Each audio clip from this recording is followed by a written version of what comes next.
So for your entire life, you've probably been asking yourself this one question. Why were the clones so effective at killing the Jedi? Why couldn't a Jedi block out or do anything to stop the clones from killing them? As we all know, the clones essentially wiped out the Jedi. It wasn't mainly Darth Vader. A lot of things and a lot of people get that confused. Darth Vader did wipe out a good portion of them, but it was mainly the clones. Clones actually had to fight Jedi alone at times too. One of the tactics that clones employed was the overwhelming tactic. They would overwhelm every Jedi with blaster fire. As we all know, there were way more clones than there were Jedi. The clones also knew that the Jedi could reflect their blaster bolts with relative ease. But what happens when a Jedi is completely outnumbered and also there's way too many bolts for them to reflect in time? What the clones did was, by concentrating blaster fire in their midsection area, they knew that the Jedi would eventually slip up and get hit by at least one or two blaster bolts. And they also knew that the Jedi could easily block something that was flying straight for their face, something that they could see. This is why it's rare to see Jedi get shot in the head by the clones. They were always firing right for their midsection, their torso. Another reason why the clones are so effective in killing a Jedi is actually due to their inhibitor chip.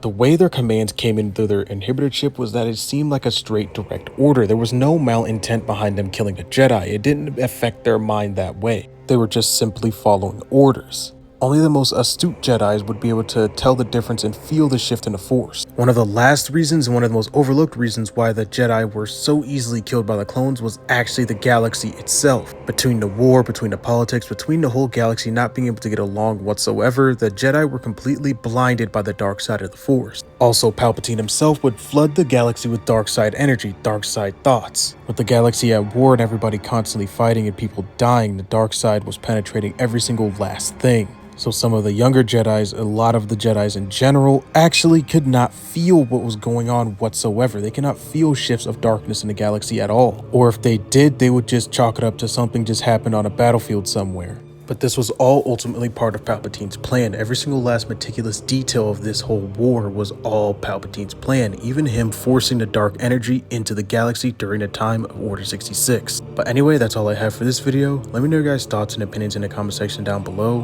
May the Force be with you guys, and as always, have a great rest of your day.